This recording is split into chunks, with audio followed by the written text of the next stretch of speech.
и выкладываться в интернет. Поздоровайся там. السلام عليكم. السلام ورحمة الله وبركاته.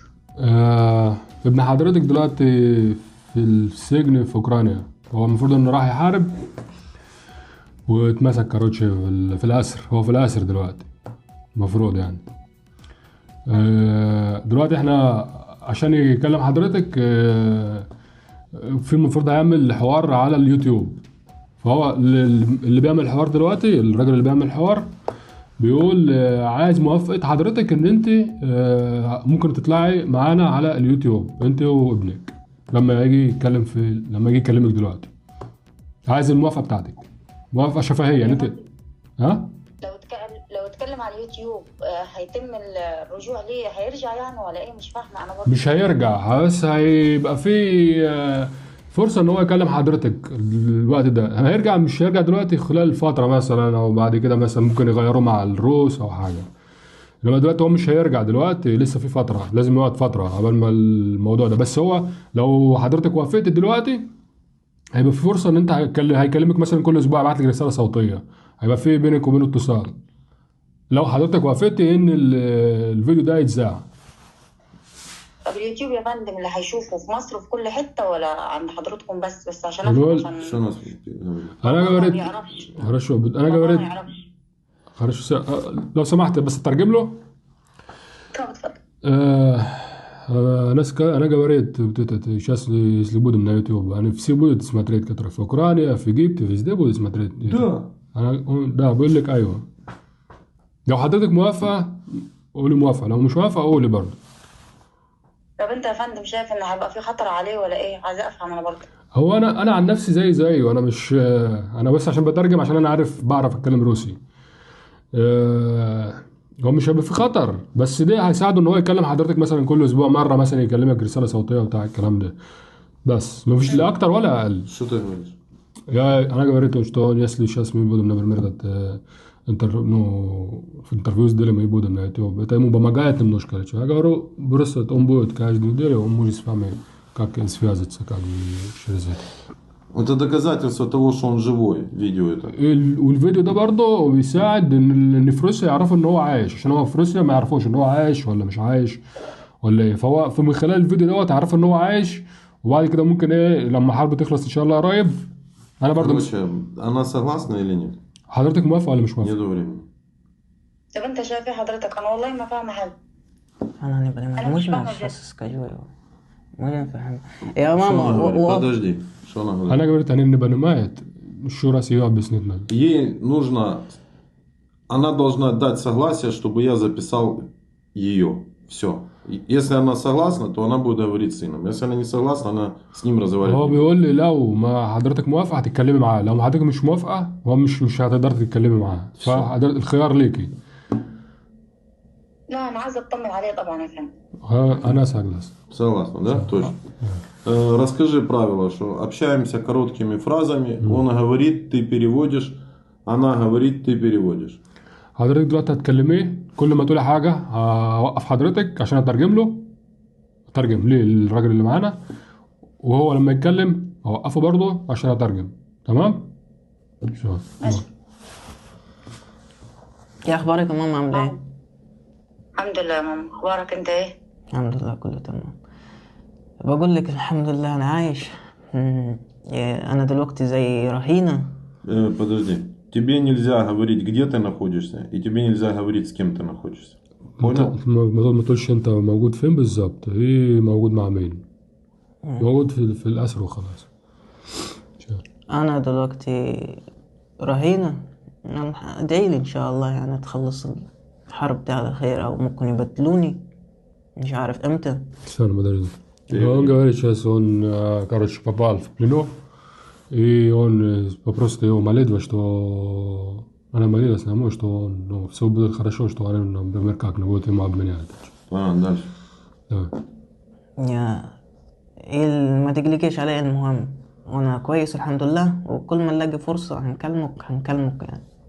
طب ايه اخرة ده كله يا محمد؟ ليه حبيبي عملت كده؟ ليه يا ورده؟ Подожди. ليه؟ لو سمحت ده واحدة، لا حاولي ما تعيطيش عشان الفيديو هيكون بعد كده على اليوتيوب. انا بنصحكم يعني عشان ما انا مجرد بتشومو تتاجز دلل بتشومو تباشون بابشيت انا نادا بلي no čo зачем ты так сделал ты ошибался Селена Косач он там Давай, отвечай. يعني معكم اسمتي Ну не смотри. يا ماما خلاص ما تعيطيش. الحمد لله عايش. المهم ادعي لي اكتر من كده. ربنا معاك يا حبيبي، ربنا معاك ورجع بالسلامة. الحمد مش لله. هنعرف نقول غير كده تاني. أنا مش عارفة آخرتها إيه يا محمد والله. يا مش اخي عارفة. انا برضو عايز ان انا نرجع. يا اخي شو نسينا توجد امه يبرنو هيا انت كاكني. بتكلمها بالروسي انا مش عارف ان انا نرجع. ما انا عايز ان انا نرجع ان شاء الله نرجع. Он тоже говорит, что он хочет домой, она за ему проживает, говорит, ты когда поедешь домой, зачем это все надо было? Вот так. Давай. المهم الحمد لله ان انا دلوقتي عايش. امي احمد ربنا ان انا عايش وان شاء الله خير. الحمد لله الحمد لله. بس انت مصري، المفروض ترجع مصر يا ابني. انا دلوقتي معايا يا ماما معايا الجنسيه الروسيه دلوقتي. مش لازم نتكلموا كتير والتفاصيل. المهم ان انا دلوقتي بكلمك ان انا عايش وكله تمام وخلاص ماشي بس. ابوك يعرف نكلمه ونقول له على حصل ده؟ لا طمني بابا قول له انا تمام ما تقلقيش. خليه هو ما تكبريش الدنيا. خلي كل حاجه. طب فرضنا شاف الفيديو، ما هو الفيديو هيتشاف Все, على стоп. اليوتيوب.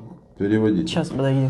Короче, сейчас он говорит, все нормально, он живой, и не надо переживать. Она ему... Я говорю, я сам не знаю. بعد ما تبدلوا حضرتكم هيرجع عادي ولا هيرجع في روسيا برضه؟ إن شاء الله ان شاء الله كله تمام. إن شاء الله يبقى كله تمام. لو رجع روسيا يبقى كله تمام بإذن У الله. нас в Украине он тоже получит срок как наемник. ممكن في أوكرانيا إنه يقعد في الأسر لو ما حصلش اتفاق مع روسيا.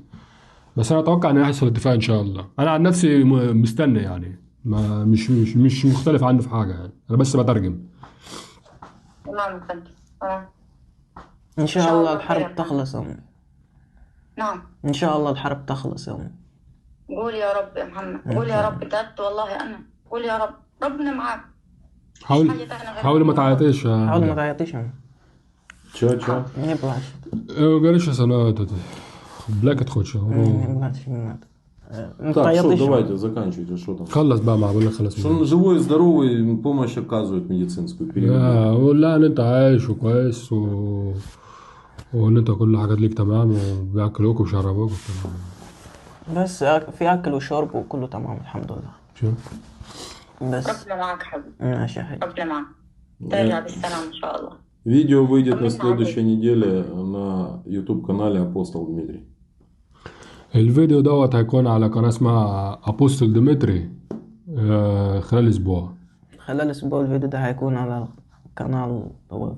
ده أنا قلت لحضرتك دي ممكن ما تتفرجش عليه أصلا يعني براحتك. ماشي. Спасибо тебе большое. يلا مع السلامة. السلام عليكم. لا لا لا مع السلامة. Все, خلي да? بالك من نفسك. يعني ولد بقى до свидания пока. Все, хорошо. Arrivederci. السلام عليكم. مع السلامة. Доволен? В рот мне ноги Дэвид Буин или Илон Маск. Чё ты плачешь-то? Страдал сильно. Аллилуйя. Ты поверь, кто будешь. Страдали очень сильно в жизни. Я так видел. Страдали очень сильно, если тебе ручки-ножки бы отрезали на войне. Тогда бы она страдала. А так увидишь ее через 15 лет. Ты уже на опыте зэк. Что там тебе 15 лет посидеть? Это Ахмед, он вообще не в курсе. Жила-была. Я сейчас уже отказался от этого гражданства Египет. Я уже гражданин России. Он говорит, он когда подписал. И что? Отказался. Дальше. Значит, он не может. Ты не можешь отказаться от своего гражданства. И что, к чему ты это сказал? Что ты мне хочешь сказать? Нет, это просто там... Ты наемник. Смотри, ты наемник. عارف يعني ايه نيومنك؟ يعني مرتزق اللي هو بيحارب عشان الفلوس. اه ده بيتحبس او بيقتلوه. Так Ты паспорт получил после того, как подписал контракт. Подписывал контракт ты как кто? Гражданин Египта. Правильно?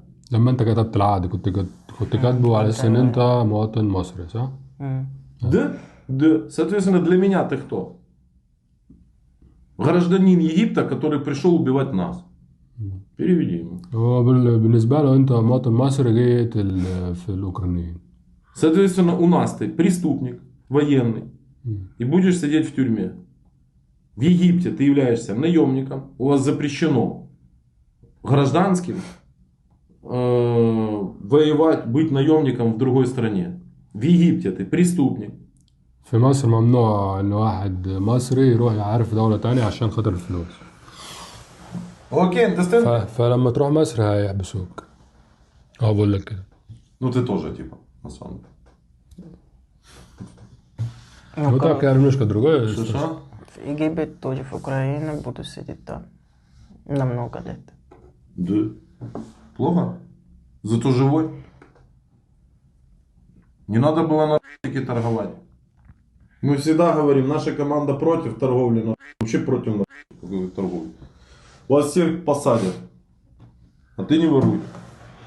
По традиции, у нас военнопленный, если хочет, говорит что-нибудь своим землякам, в твоем случае египтянам.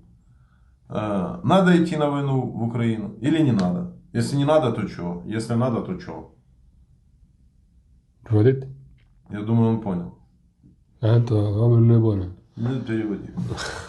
انت ممكن تقول لأي حد مصري دلوقتي تنصحهم ان هم ما يمدوش عقد مثلا او ما يروحوش الحرب مع اوكرانيا لان ده في خطر عليهم ممكن يقعوا زي ما انت حصل لك كده. لو عايز تنصحهم تقول لهم حاجه قول لهم. Можешь на египетском говорить, да, фу, на арабском. لو عايز تقول لهم بالعربي قول لهم، عايز تقول لهم بالروسي قول لهم. Я это забежу. Давай на арабском. Мне уже интересно, короче. قول له بالعربي هو دلوقتي عايز يشوف الترجمه معناها اللي انت بتقوله. Подучил арабский язык, сейчас. Давай. Туда. منصحش أي حد إن هو يجي الحرب، إن هو يحارب، عشان خاطر إن ده بلاش خالص إن هو إن حد يحارب. On говорит, что он бы собой все египтяне или какой-то арабы, что не надо вообще идти и подписать контракт и идти на войну, потому что получилась ему такая судьба. Понял, молодец. Снято.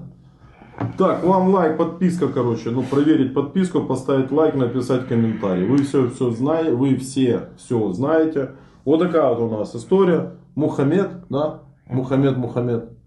И переводил пока не подписочник, Ахмед. Правильно? Да. Все, лепим расход. Наемники. Тебе повезло, ты живой.